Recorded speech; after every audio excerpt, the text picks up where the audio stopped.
If you had access to a team who would physically and mentally transform you to help you improve and better your life, would you take that opportunity? What if it meant undergoing an extreme physical transformation to get to the end result? My name is Walker, and this is the Recap Episode, a podcast where I use my social science background to overanalyze reality TV shows, taking them a little too seriously, but learning what they have to say about our culture, as well as media and TV. I cover shows that are all-time classics, and I love to expose shows that I and my audience have never heard of. On this episode of the pod, I'm talking about Fox's 2004 makeover competition show called The Swan. This is one of those shows where if you've heard about it, if you already know of it, then you likely know a lot about it without ever having seen it, because it wasn't easily available to find for the longest time. It aired only in 2004. I think it was on DVD at one point, but it also has a reputation, and that's probably more what you know about it if you didn't get to watch it. If you've never heard of this show before, you are in for a treat today. So let me lay some groundwork before we get into the nitty-gritty and the details of this show. By this point in the early 2000s, makeover shows were not a new novel concept. Most notably, we had the show Extreme Makeover, which focused on people going through large amounts of extreme surgeries to change their appearance, typically a lot of plastic surgeries. The appeal of Extreme Makeover is, of course, in the magnitude of the overall transformation. How different does the person look after their extreme makeover compared to when they started? The appeal of makeover shows in general is kind of multifaceted.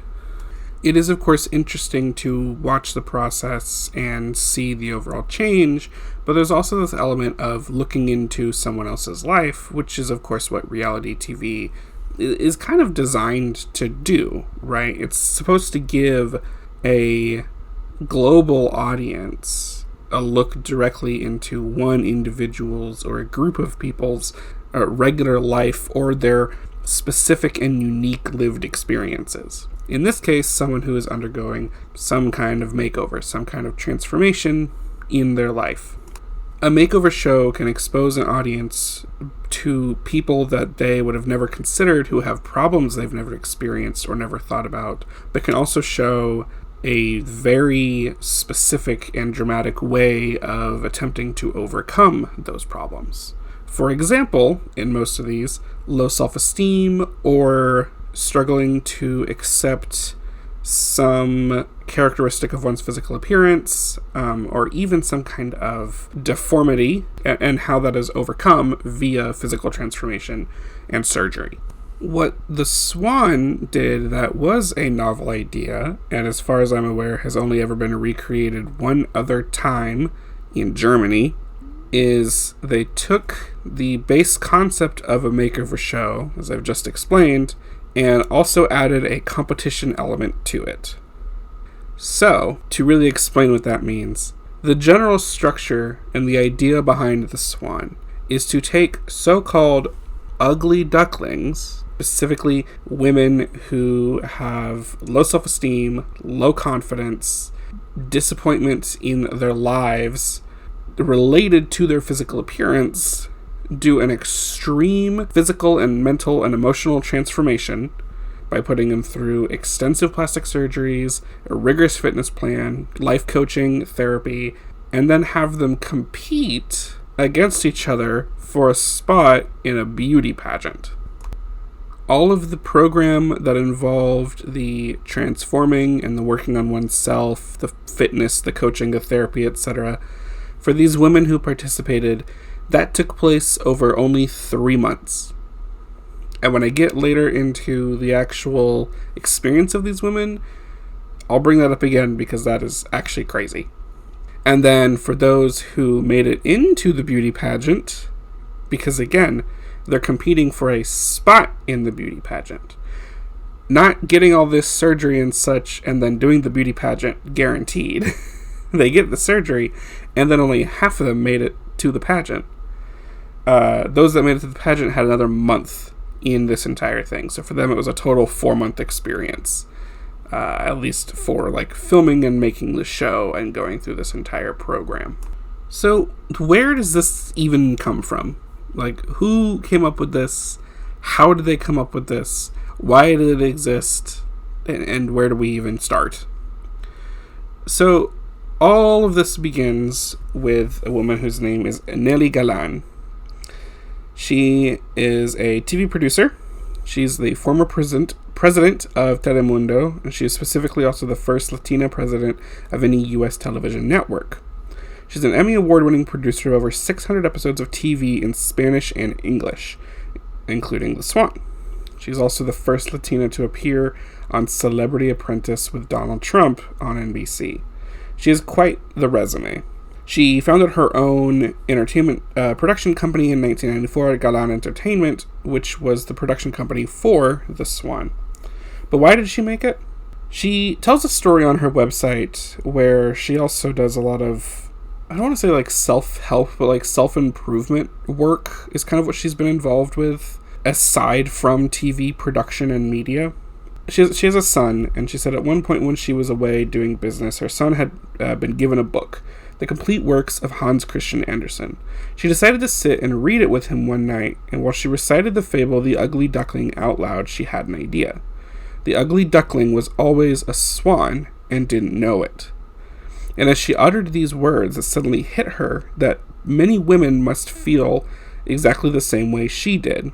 And she explains on her website during this that she had come out of a period of kind of personal turmoil and exploration and kind of feeling lost and stuck and not quite knowing what to do. She said that she felt trapped inside her own potential, but yearning to achieve the natural joy and confidence that exists deep within the folds of her own psyche.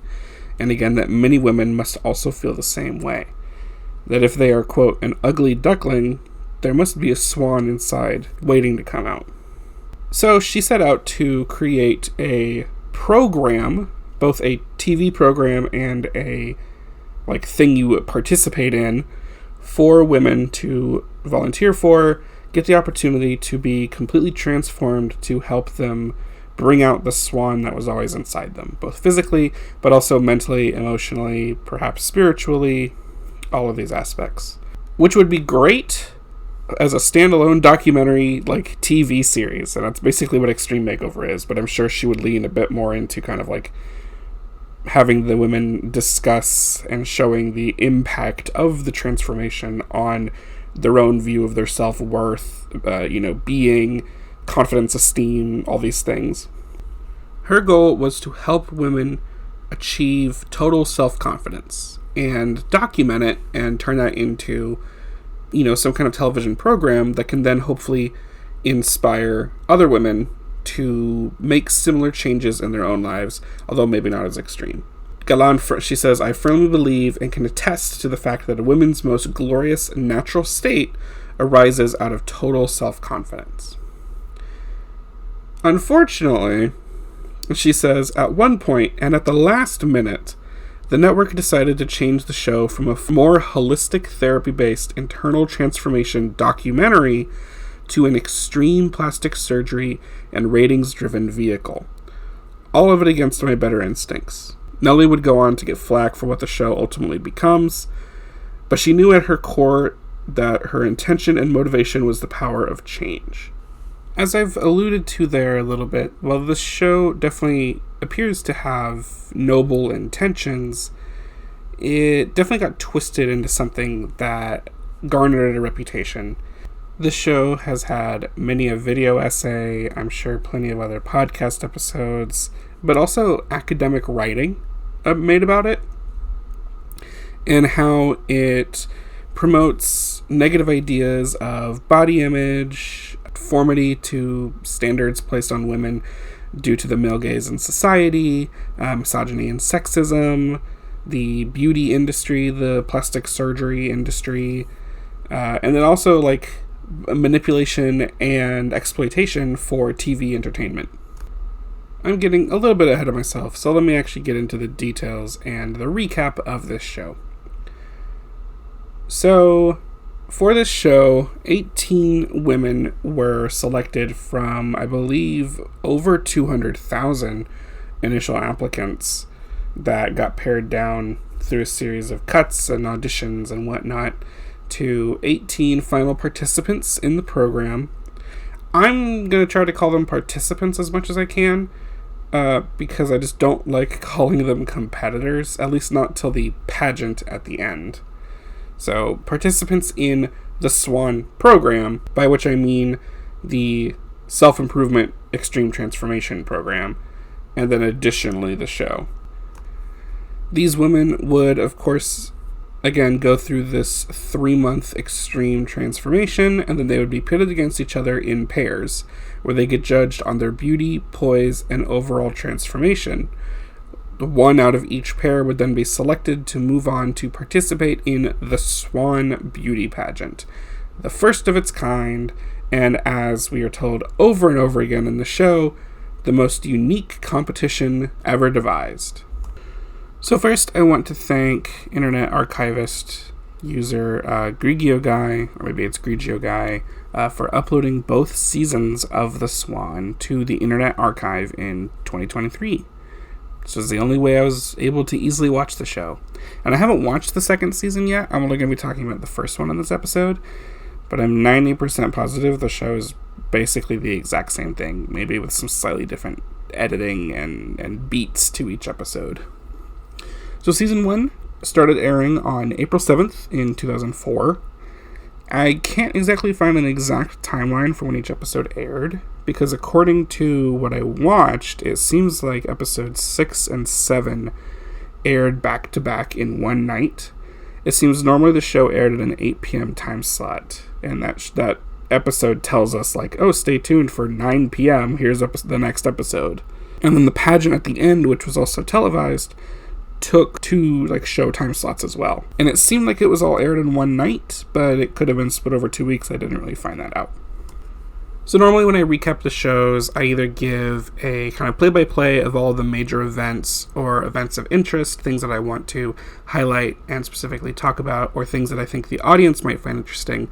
However, the way they edited this show was very fast-paced, back and forth between the 2 women featured in each episode, that if I tried to do that, it would just be a mess. So, luckily, all 8 of the non-pageant episodes had the same exact structure. So I'll cover the structure, and then I'll highlight 1 or 2 of the specific stories of some of the women on this season, just to give you a taste of what we were watching as the show progresses. So, of the main 8 episodes, they all first start with an intro, which sometimes included a recap of the previous episodes, telling us, which women were selected to move on to the pageant. We are then introduced to each of the women in this specific episodes through sort of a video montage of footage. Sometimes we get to see their reaction to the announcement that they'll be on the show, which, usually when reality TV shows film those kind of reactions, it's always staged, right? Because, oh, you've got the call that you're going to be on this talent search competition show, but how were you already, filming, when you got the call? Usually they kind of tell them ahead of time. It's like, hey, you're about to get a call. Can you set up a camera? Or some shows will even send the camera crew to the place. Hard to tell if they did that for this one. If they did, some of the women they did a good job of acting, if that was set up in this case, because a lot of the reactions seemed very genuine. There were a lot of real tears, so hard to tell. But we sometimes get to watch that. We're always shown footage of the women talking about their past, problems with their image, things they'd like to change, and any other problems they may have outside of their image, such as issues with their relationships, their confidence, or any trauma that is still affecting them that they've had previously. And we also sometimes get a little bit of insight into their present mindset. And usually this will also be supplemented with interview footage from their family or their loved ones as well. This is actually a point of ire from people who watched the show in the past and critique it and analyze it and talk about it, is that it is known, people have discussed this before who were part of the show, that the interviews with the friends and family and loved ones were edited to come out harsher than they were actually delivered. If you go on Wikipedia for the show, there's actually one good example you can read on there, where a husband or a boyfriend was talking about their partner who was going to be on the show, and made a comment about like, yeah, well, she's pretty average, and kind of like the clip stopped there, when in reality he had more to say and was like, sure, she looks average, but you know, when she has confidence, she's really beautiful, and I find her really attractive, you know, all these things. And that was cut, you know, to kind of ham up the fact that, like, yeah, not only is the woman feeling bad about herself because of her relationship to her own physical appearance, but everyone around her feels the same thing. Amanda Byram, who I haven't mentioned yet, is our host. She's always the one to lead this introductory part. Byram is a former model turned television presenter in Ireland and the UK. She's done a handful of various different things, hosting shows as well. Probably most known for Ireland Dancing with the Stars. But Amanda leads sort of the introduction of the women for the episode, and she also sort of leads the discussion with the Swan team, which is the next thing we see after the footage has gone through. And usually the women have also highlighted a few things. You know, I don't like my nose, I'm feeling overweight, I have extra skin from post-pregnancy, these kind of things. It'll then turn to the team, which is the collection of the surgeons, therapists, coaches, etc., that work on the women. The members of the team will usually respond to the video and, of course, also Amanda's questions, highlighting what they would like to work on, whether it be, oh, I'd like to reduce the size of her nose, I'd like to give her breast augmentation, or if in the video there was a lot of talk of like insecurity, self-confidence, trauma, maybe some highlight would be given to the therapist that is part of the team. If there's a lot of discussion of shame and insecurity around teeth, maybe sometimes given to the dentist. Usually one of the plastic surgeons got to talk every single time and talk about what they would like to do. And I think the dentist, the therapist, Nellie as the lifestyle coach, and the fitness instructor kind of had equal amount of presence in that part of each episode. Once the team is kind of finished with their overview of what they'd like to do, comes probably one of the most heinous parts of the entire show. And this has been like critiqued and analyzed in academic writing and many other places. They show like a graphic of the woman. They put her in a very like ill-fitting bra and underwear, and kind of like just like put her on the screen, and then they kind of just go through. It's like, here's the plan. Here's what we're going to do to her. And they list out like, okay, starting with the face, here's all of the operations and things that's going to be done to her. And then going on to the body, here's all the changes that are going to be made. And then they do dental if necessary. Here's all the operations she's going to get on her teeth. And then they talk about like the fitness regime, and then any coaching or therapy, like targeting specific things that the women need to work on. And it's kind of just like every single time a specific operation is mentioned, they'll be like, they'll zoom in on the face to talk about the face, and they'll be like, oh, she's going to get a nose job and a brow lift, and then she's going to have fat removed from cheeks and chin, and she's going to get a lip lift and all these things. And they're going to, like, every time they mention a specific part of the face, they like put a little highlight box on it. So not only are you like zoomed into the face, and sometimes the like editing of how the women are made to appear is like done intentionally to make them look like even a little worse than they normally do on your typical day. But then it's also highlighting like, we're going to give her a nose job, and it puts a box around her nose, so you're like really looking at it. Dare I say a little diabolical. and this is where you begin to really see like, okay, this is what the actual like experience of watching this show is like, and this is why people really don't like this show on top of everything else.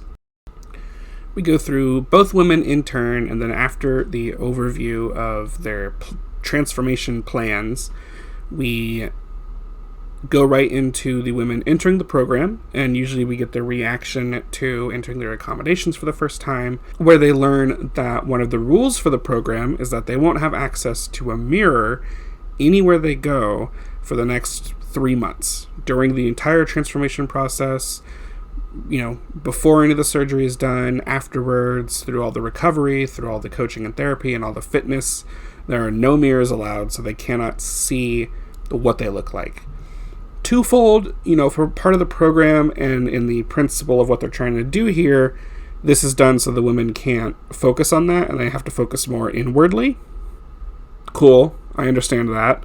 But it also does something for, the audience here. By having no access to the mirrors, it makes for a grander reveal at the end. Not only will they be exposed to us and we get to see the transformation, but then we also get to see these women seeing themselves in their new appearance for the first time after 3 months, which just makes for, heightened emotions and something a bit more extravagant to watch. After this, we usually get to see some of the consultation with the plastic surgeons, nutritionists, the dentist, if that is a particular focus point for any of the particular women, and we usually get to see the doctors talking to the women about the different operations they're going to do, how the operations are performed, what changes they'll expect, and any details about recovery as well.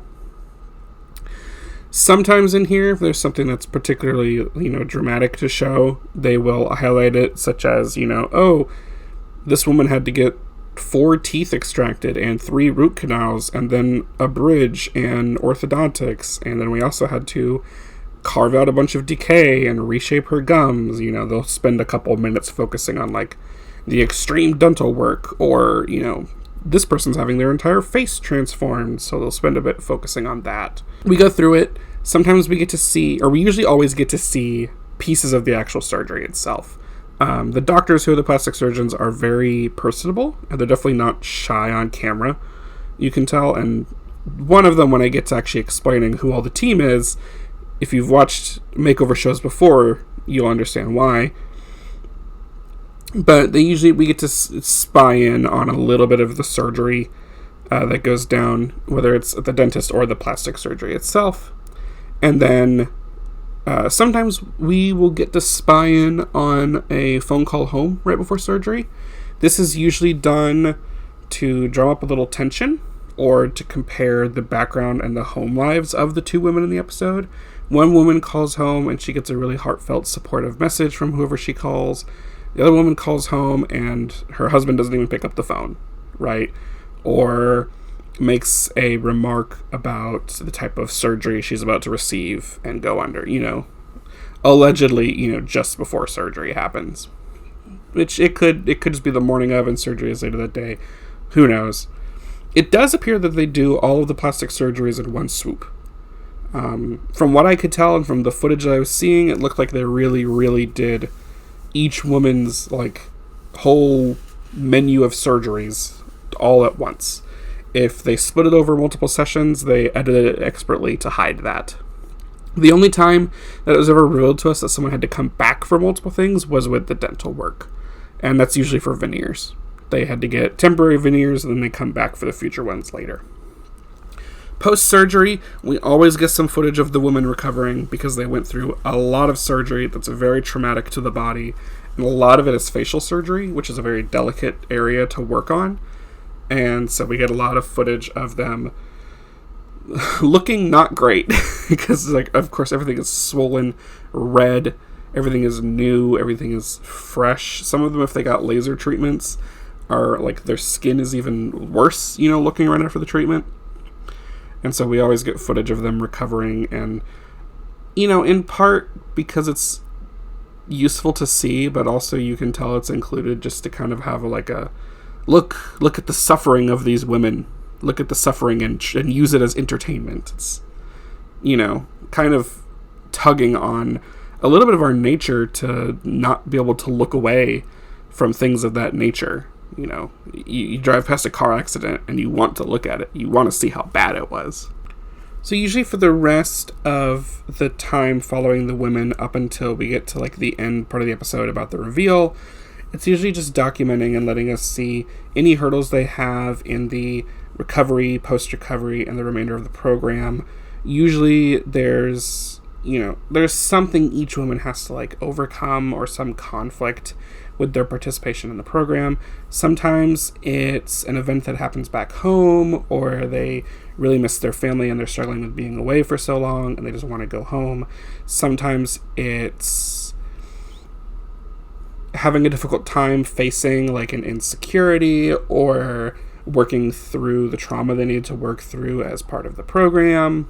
Sometimes it's just not adhering to the plan that was set out for them. There's a couple of the women that are shown like not sticking to the diet or the fitness routine that is laid out for them as part of this.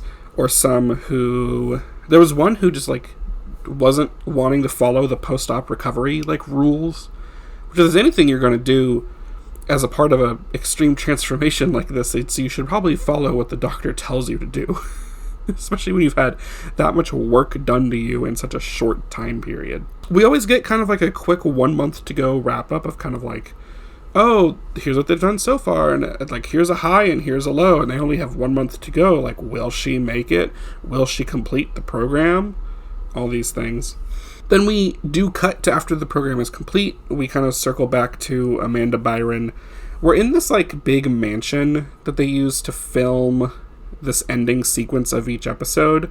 We get kind of a recap of each of the women in the episode. There's some narration, I think it's done by Amanda, done over to explain where they started, what were the major things that they had done, what did they work on, what hurdles did they face, are we ready to see them?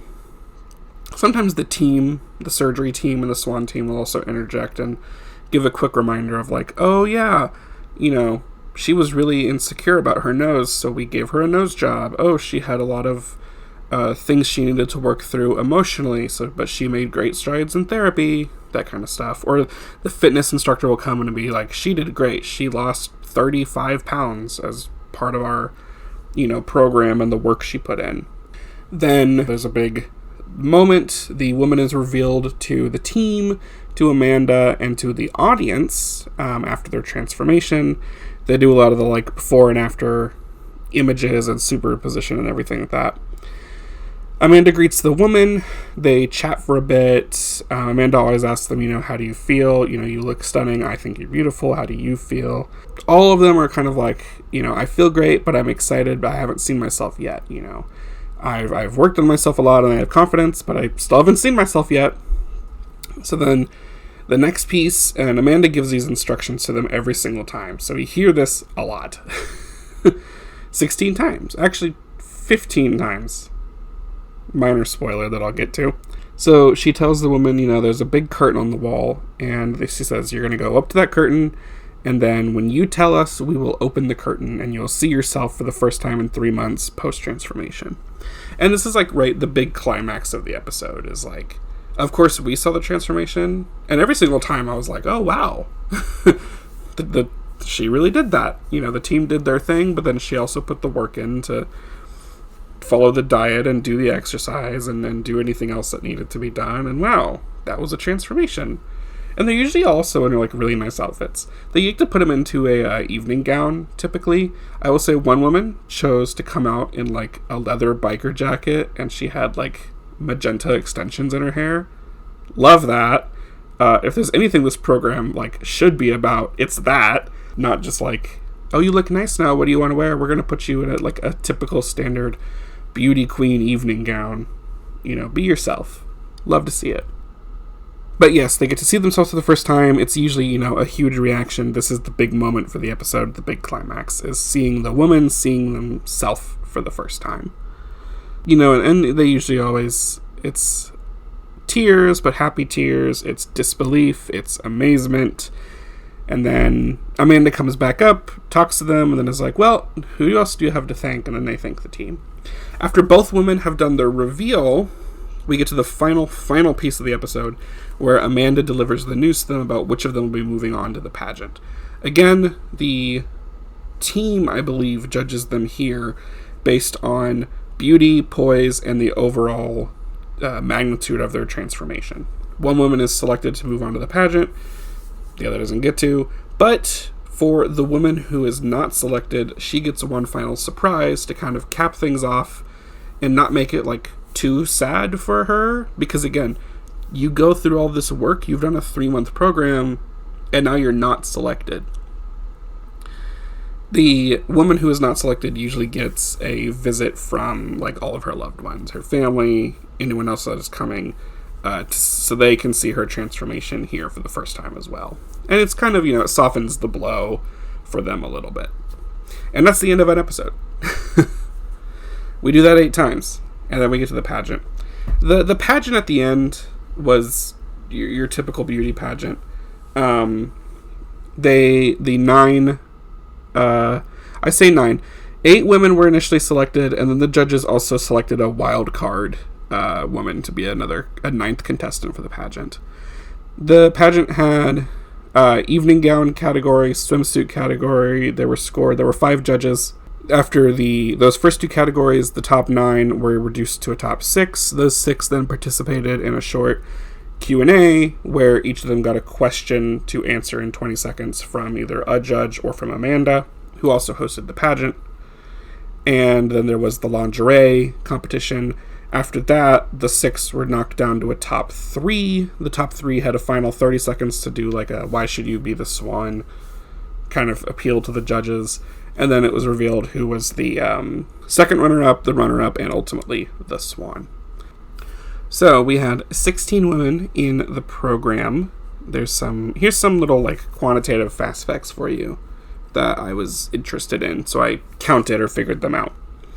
The average age of the women in the program for this first season that made it all the way here was 26. The youngest participant was 23, and the oldest was 40. 1/3 of the women were 30 or above. So a majority of them were in their 20s. A very interesting thing that I want to bring up here that I observed while watching. I observed a lot. My notes are just full of me going like, oh, this is interesting. Oh, that's intriguing. Oh, wow. It's kind of like, it almost seemed like every single woman or every single episode I caught on to something different that I'm like, oh, did people pick up on this before? You know, and having to go watch like essays and read writings to see like, are other people talking about this? Regarding age, one of the things that I found very interesting regarding specifically the contestant who was 40 years old, her name was Tanya. She had some issues around lots of trauma in her past. She had lost her brother to a tractor fire. Her husband got called back to active duty in the Navy and would never call back, and so they've been discussing divorce. And then in the same time frame recently, she got laid off. So she told us in her intro video she was unemployed, single, and doesn't know where she's going. Her plan included probably an average amount of surgeries given the overall number in the list, which I'll go into next. Quite a lot of facial stuff, tummy tuck and some lipo. Pretty standard dental work. Nothing too extreme there, although they did give her a full set of veneers. And then standard fitness routine as well. But there was specifically her focus is a lot of her coaching and therapy specifically for depression. Because of all these things that have happened to her, they've hit her hard. And during the competition, her 16-year-old daughter gets into a car accident, which when we like listen in on the phone call, this is made out for more of like a oh my god moment. Her daughter tells her she like flipped her car off of a mountain. So, you know, a little difficult to hear that when you're going through this program and you're away from your family. One of the big things with her is that in her surgery consultation on her plastic surgery, she actually tells the plastic surgeon that she doesn't want the facelift that was part of her plan because she likes her cheekbones. And then additionally later, right before the surgery, or closer to it, she also tells the doctor, you know, oh, actually, I also don't want the nose job because there's like a prominent bump ridge in her nose, but she likes it because her daughters have it as well. And she, you know, that's what she's close to given everything else that's happened to her so far. And this is very much played off as like is Tanya committed to the overall transformation? Is she committed to the change because she doesn't want to follow the doctor's prescribed plan? And I believe she's the only one in the competition that doesn't, you know, agree to all of the laid out surgeries that the doctors want to do. But to me, this says something very interesting because she is also the oldest contestant, and they make a point of saying that. But it is interesting that it's kind of like, if you step back and look at it, it's almost saying that with age, this particular set of women gains more acceptance of the physical traits they have that at a younger age they would have found more disgust with. You know, and it's hard to tell because no one else in the program really that we're shown and what we're shown from them or the interviews we're given, no one else really talks about like, oh, I like this part about me, you know. she's really the only one there, and it's, to me, very interesting that she is also the oldest one. And then this is extra compelling to me because one of the ideas that misogynistic and male gaze focused beauty standards tends to fall into is that as women age, they lose their beauty, right? Aging is supposed to be something that is like feared, and you want to try to do what you can to constantly remain looking younger and looking fresher, right? And that's why everyone always says, like, oh, I would have never guessed you're this age, or she looks so many years younger when work is done, right? And so this is kind of standing a little bit in opposition to that, because sure, you can say all you want that she doesn't have a great nose, she doesn't have a great body, she doesn't have all these things from, again, that like a male gaze and needing to, quote, fix something perspective. But she's standing here and saying, actually, I like these things, you know. And my argument here is that I think a lot of that comes with her age. On the topic of surgeries, so I counted 270 individual elements of the physical transformations across about 90 types of operations or treatments. Not exact numbers, some of those are a little bit of overlap, and that's like cutting down all the different like types of lipo, that's like counting those as individual types of operations or treatments or whatnot. So take those numbers a little bit of wiggle room. But the 270 is definitely pretty accurate. I sat there and counted every single like bullet point on the screen when they showed the transformation plans. Almost every woman received breast augmentation or liposuction, or both in most cases. Only one breast reduction was performed the entire season. Liposuction was most commonly done in the thighs, both inner and outer, or one or the other, in the flanks and in the abdomen. Almost all of the women also received veneers, most of them being a full set of veneers, which is very intriguing to me, especially when we get into something a little bit later.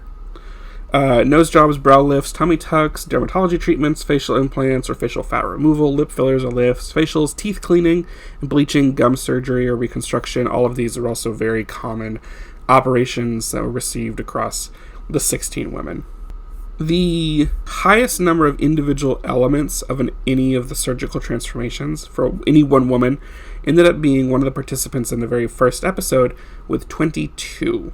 Second highest was 21, and the third highest was 20. In case you're curious, those 22 total individual like operations and things that were done to change this woman involved a brow lift, lip enhancement, liposuction on the chin, liposuction on the cheeks, a photofacial, microdermabrasion, collagen lip injections, collagen in the nasal labial folds, laser hair removal, LASIK. I thought that was a very interesting thing that some of these women, they paid to give them LASIK, which is really making a comment on, especially back in 2004, you know, how just having to wear glasses, or I guess even contacts, influences your beauty, I guess, but they wanted to do like a full transformation, and just in case anyone was insecure about their visual acuity, they fixed that as well.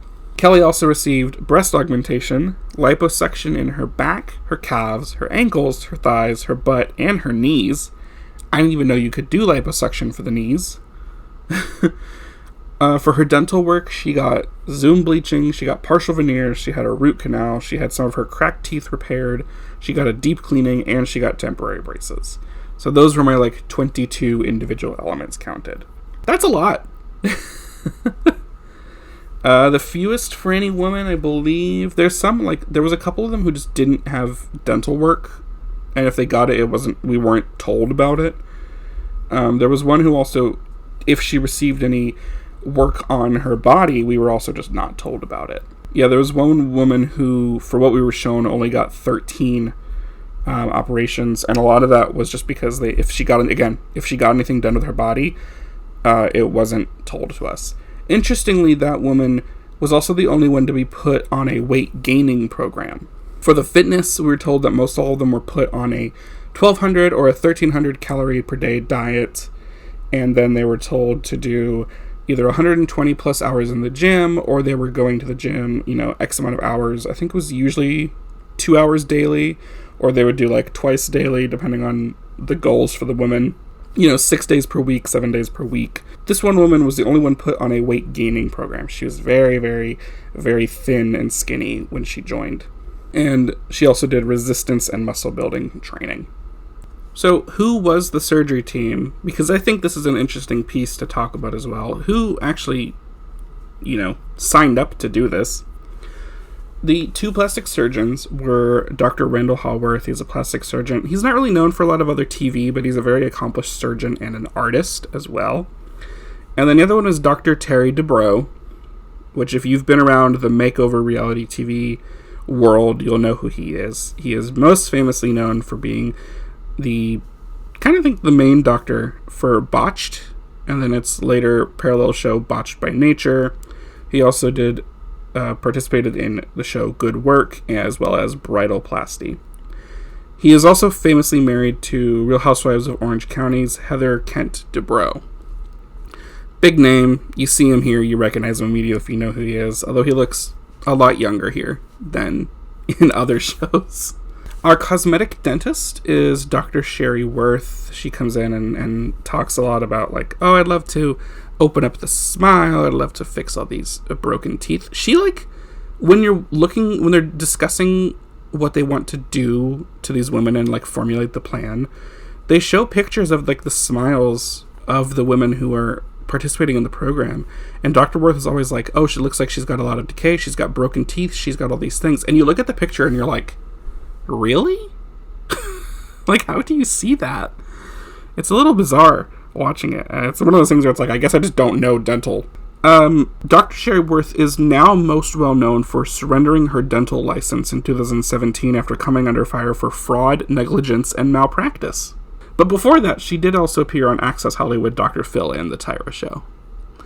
That's a fun little ironic post-show note to have, is our cosmetic dentist that was associated with this entire horrible idea had to relinquish her license due to fraud. And you can read more about her, and there's a lot of things about her suggesting and then performing what was ultimately deemed unnecessary dental work. The therapist for the show is Dr. Lynn Yanni. Her specialty is in working with adults who are survivors of trauma, sexual, and emotional abuse. She has a whole website that you can read a lot about her and all the work she does. She seems very accomplished. Kudos to her. She's also appeared on ABC's The Last Resort, and she's had guest spots on Starting Over, The Other Half, The Larry King Show, Berman and Berman, Good Day LA, True Love, and Talk or Walk. And then our fitness coach is Greg Comio.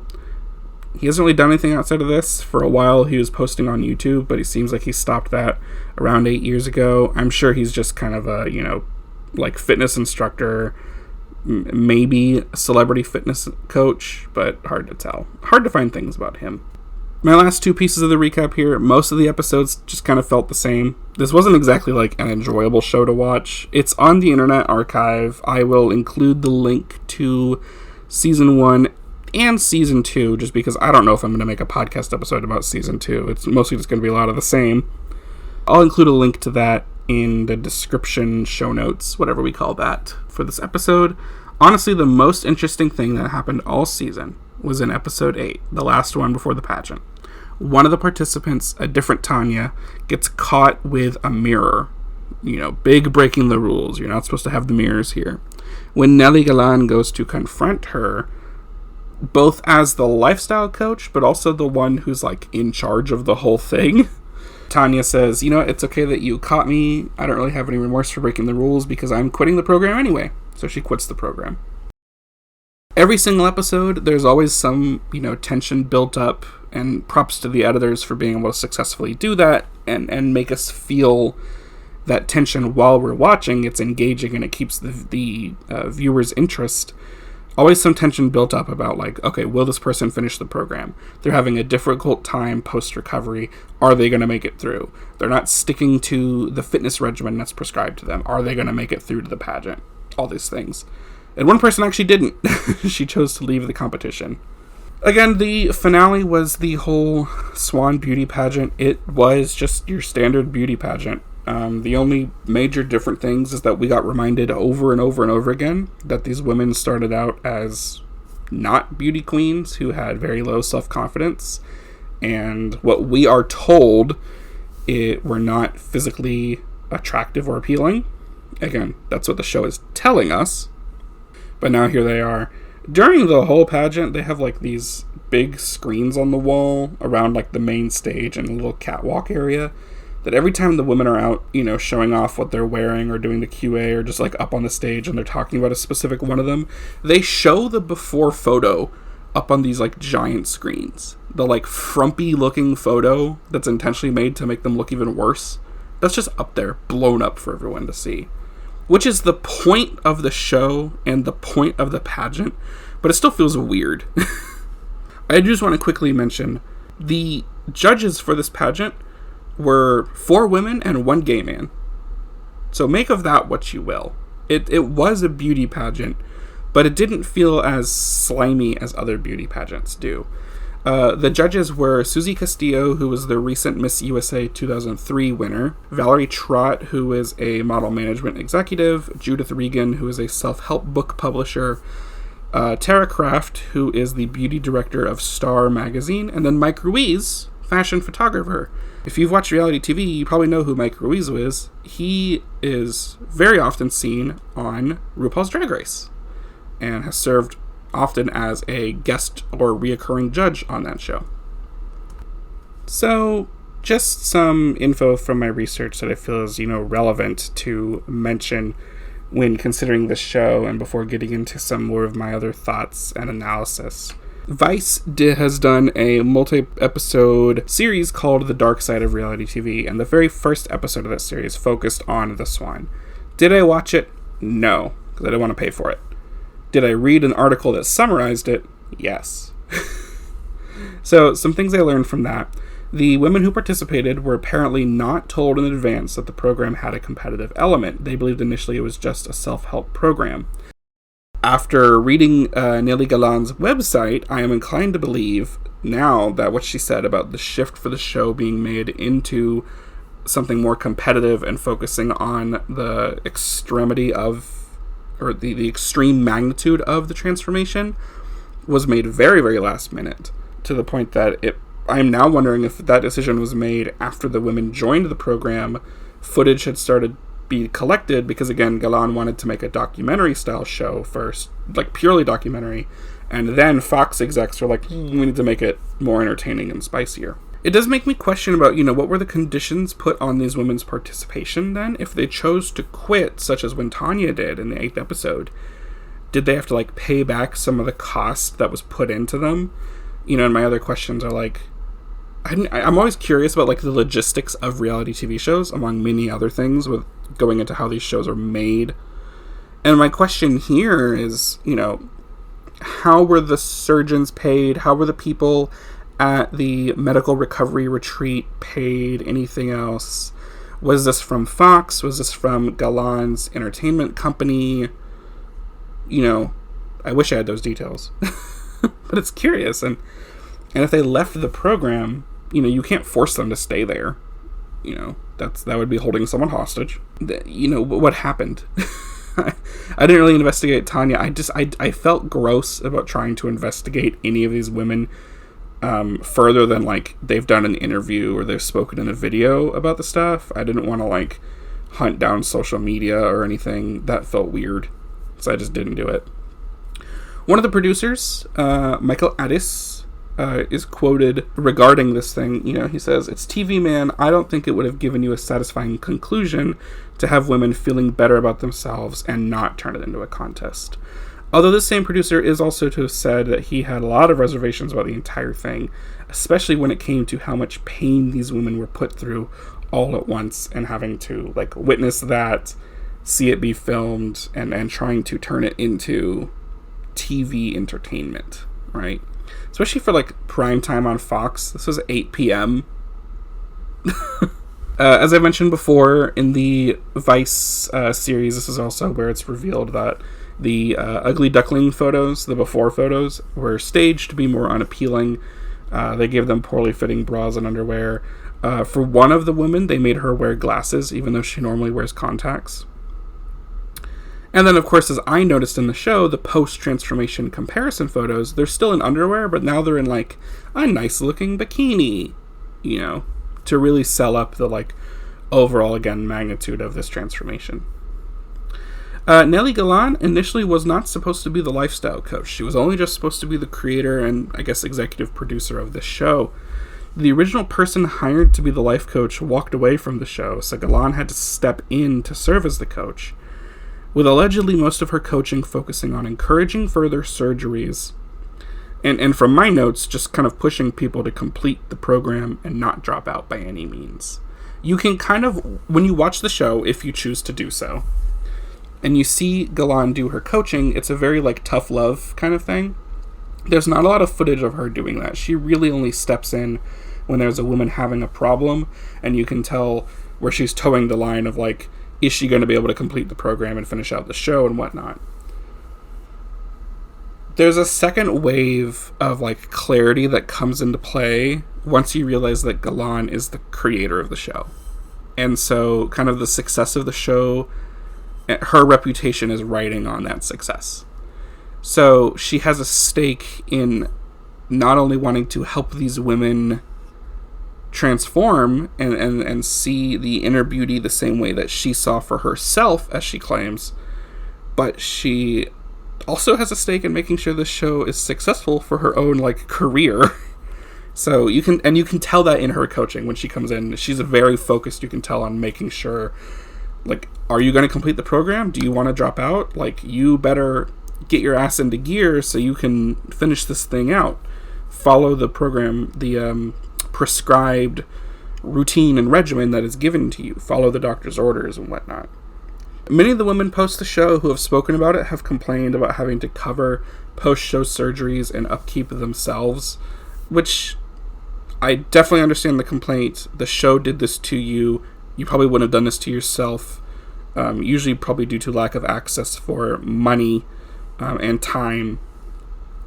But I will say this is kind of a thing where it's just one of those, like, lack of research, but also lack of proper informed consent. For those of you that don't know what that is, consent, of course, is just, you know, giving your approval to do something, right, with you. Informed consent is making sure that the people who are participating in some kind of program or activity fully understand all of the risks that are associated with it. Not just the immediate and present current risks, but also anything that could happen in the future. In this case, that comes into play because when you get something like implants put in, you have to be able to take care of them. And if something happens to them down the line, you have to be able to pay to get that fixed, or it could be a risk to your health. Same with, like, taking care of veneers or any other dental surgeries that were done to them. Same, of course, with the liposuction surgeries, like the tummy tuck. That's going to leave a scar, right? And so a lot of the women, you know, you can tell, I guess, there wasn't proper informed consent established for them to maybe understand the full risk to the future of what they were getting themselves involved into. Dr. Dubrow, Dr. Terry, in the docuseries of Vice, says that he and Dr. Hallworth were doing a year's worth of surgeries, all condensed down into essentially 2 weeks. Estimated around 200 surgeries overall, which, what did I say, 270 earlier total? We're getting close. And he probably lumped, like, all the lipos together. You know, when you're doing liposuction, you can kind of just, okay, we did the thigh, we did the calf, we did the ankle, it's all done at once. You don't have to separate those out, although you could. Even though it was a lot of surgeries and it was all done very, like, within a short time frame, Dr. Dubrow does believe all were done safely. Although I will say, I found out that the trainer, Greg Comio, said he was very regularly concerned about this scale of surgery all being done at once, and then also putting them, not immediately, they did give them ample recovery time, but definitely while they were still recovering from this physical work, putting them into their new fitness routines and their new diet plans. And he was anxious that him pushing them to lose weight or gain muscle mass or whatever it may be, he could push them too hard, and he was always worried that one of them was going to, like, die of a clot while with him and in his care specifically. Dr. Dubrow, after his experience on Botched, has actually come out and said that since then, he would be much more conservative with his selection of surgeries if he were to do the Swan again today. Again, very interesting to me. You know, what happened on Botched? What happened with him specifically, with his new experience and his new perspective after doing that show, that would make him say, you know what, we were doing way too much on the Swan. So a lot of people, when they talk about the show, of course they talk about how putting women through these surgeries and trying to deliver the message that, like, this is what these women needed. Not only was it the mental transformation, doing life coaching, doing therapy, and the fitness, but also they needed all of this plastic surgery. They needed all of this other work. They needed to get the dental work done. The show is telling you that, like, all of that stuff was necessary in order for them to make the full, complete transformation, gain confidence, become, you know, as invigorated as they may have once been at a previous point in their lives. Although some of those women didn't have that. Some of them would tell you, like, I've been bullied since I was in the 3rd grade or, like, middle school. So they've never had, like, a positive body image at all. And a lot of people focus on how that's one of the messages that the show is getting across. And then, of course, all of, like, what does it mean to have not only an acceptable physical appearance and body and whatnot, but, like, what does it mean to have one that is elevated above to the point within the standards of beauty for our society that you can then compete in a beauty pageant, right? And who's deciding what those standards are? Many people will definitely, and I agree, point to how a lot of these beauty standards are set by, you know, male expectations on women and men deciding what is attractive for women to be. And I completely agree. You know, the show definitely does that. It's gross watching, honestly, Dr. Dubrow and Dr. Haworth, like, do the plastic surgery consultations and talk about all the things they want to change as the plastic surgeons. You know, both of the plastic surgeons were men. Our cosmetic dentist was a woman. Our therapist was a woman. Our lifestyle coach was a woman. I think one of the dermatologists that we saw a few times, she was a woman. And then the fitness trainer, he was a man. But the two that were kind of leading the charge in the overall discussion of the physical transformation were two men. And two men that then had the power to alter and transform these women's bodies however they decided. And again, all the women except for Tanya, the 40-year-old Tanya, pretty much agreed and said, okay, let's do it all. You know, so they're giving over kind of their own agency in that regard to these men and letting them sculpt their body in the way that they see will be most attractive. And of course, to some part of them, maybe it comes down to personal preference and what they see as beautiful and most attractive. But definitely their perspective on beauty and attractiveness is influenced by a larger sense of what those things mean for, like, men as a whole in our culture. And, like, the male gaze and whatnot. A lot of people talk about that. I agree with all that stuff. One thing I want to spend more time focusing on, and not so much, this is a story about women, right? And all of these women have a story here, and we're only seeing a small piece of it. It's something it kind of takes you and kicks you in the teeth a little bit every single episode when we do the reveal and Amanda greets them and she says again, you know, it's been 3 months. And if you're really paying attention and you're really kind of sitting with that, you're kind of going, oh yeah, I've watched you in this program for the past 30 or so minutes, but for you, this has been 3 months of work and progress and transformation. You know, we're only getting to see them for a very brief amount of this time. But there's a whole story here. There's a whole story for these women for their life up to the program, and then there's a significant amount of time in the program where, again, yes, they have the extreme physical transformation right at the beginning, but then they're doing fitness, they're doing therapy, they're doing coaching. The women are all staying at this, again, like, recovery retreat. They're all staying in the same accommodations. And then we do get a little bit of footage of some of them, like, interacting with each other. Just nice footage of, like, them going on walks or whatnot. And one of the women at one point even says, like, oh, all of us 16 women who are participating in this program. Like, she makes a reference to kind of knowing about everyone else who was here. And we don't get any of that. The story that we're given, and some people have academically written about this, I will say. I found this in a few other writings. Women here, like, the focus is much more on that end product. And the overall, here's where we started, here's where we ended. Look how amazing this end thing was, what we did and what we achieved. But we don't get that middle piece. And it just feels, like, empty, I guess I'm saying. And it's another, like, subtextual layer. You can watch this and you can feel gross about the way they're commenting on the bodies and the type of body image they're trying to sell to women who watch this show. But then you also, there's this, like, grossness you're feeling, and I think that's part of it. This kind of, like, you know that you're not getting the full story. And you know that these women are being reduced down to just the transformation.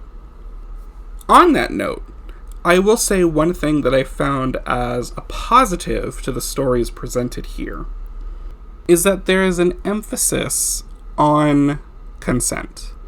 Again, you know, previously I mentioned standard consent versus informed consent, and it's clear that, at least in terms of the competition aspect of the show, informed consent may not have been established as well as it should have been. But the show does make a note of still giving some form of power to these women, or making sure they retain this power in the form of consent. By which I mean this.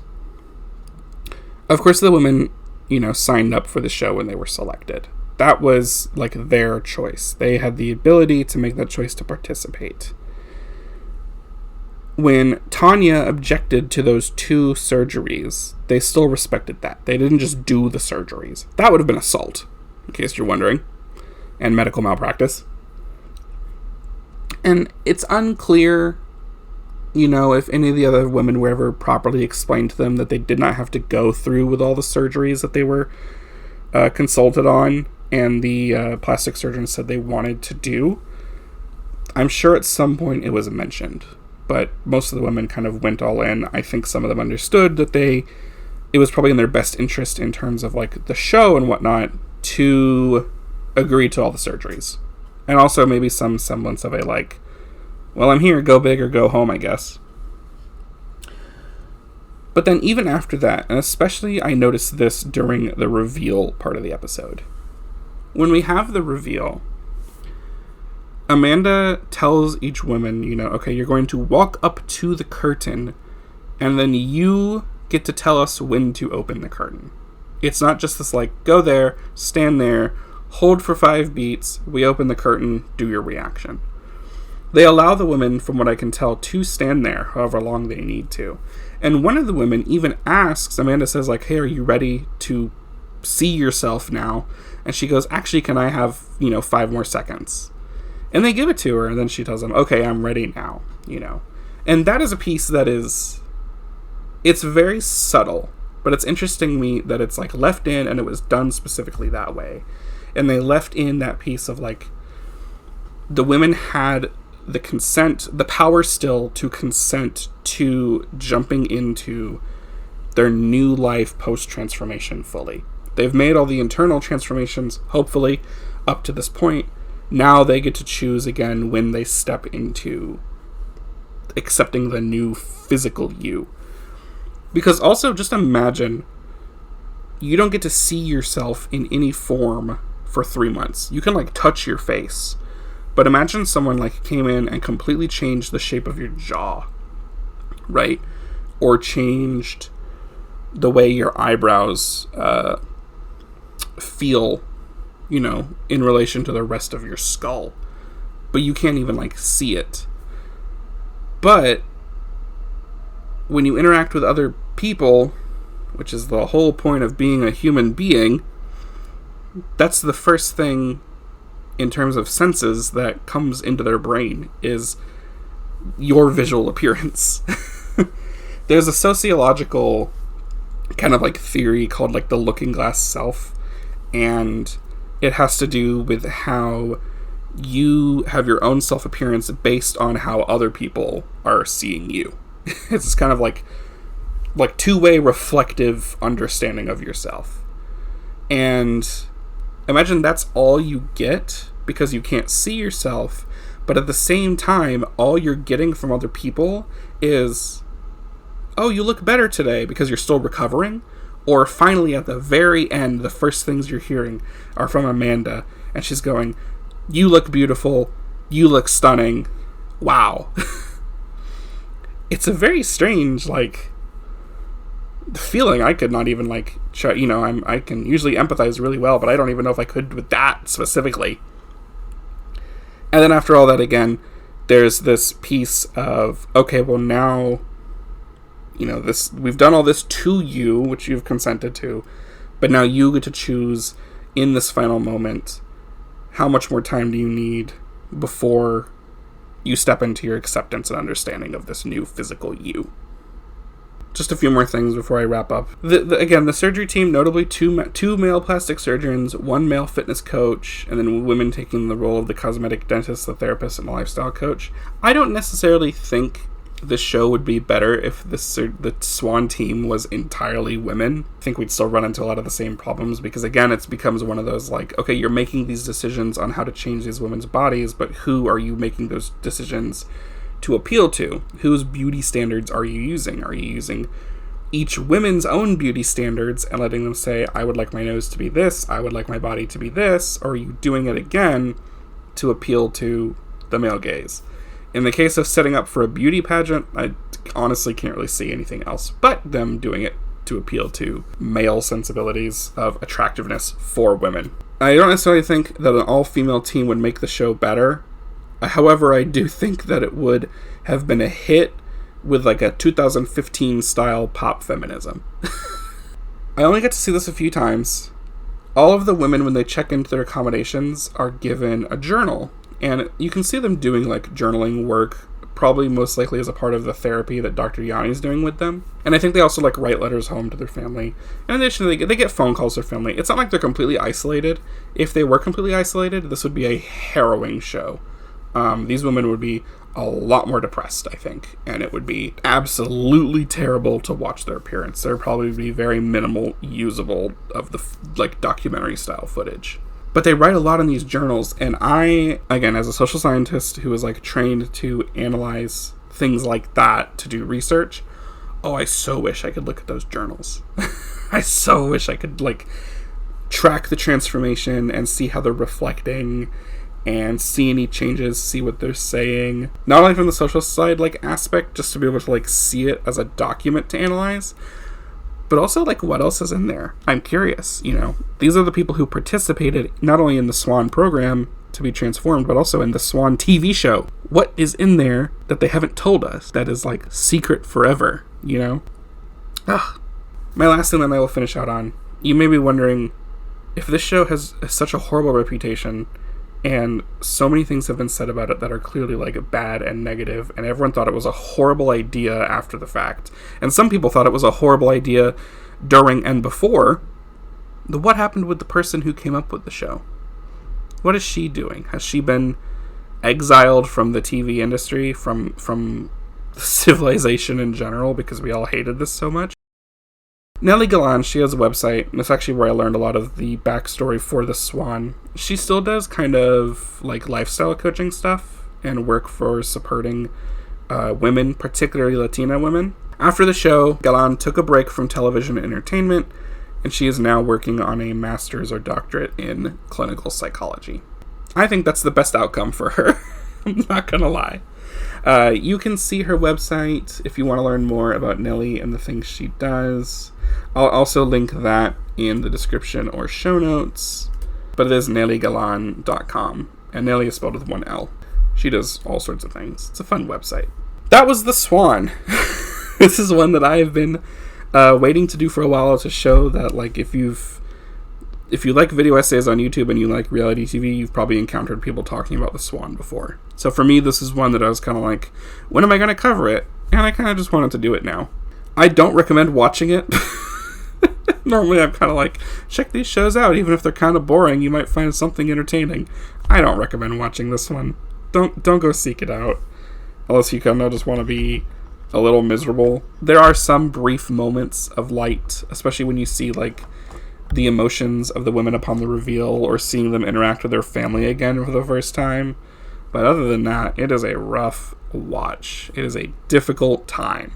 That's been the recap episode. Thanks so much for listening. Please follow the podcast on your preferred podcast streaming platform. Spotify, Apple Podcasts, Podchaser, wherever you listen. Please like and rate the show as well. All of those I'm following definitely helps me out and helps out the show. You can also follow on social media on Instagram at The Recap Episode, or on YouTube at The Recap Episode Pod. Until next time, I'm going to go get my own chips.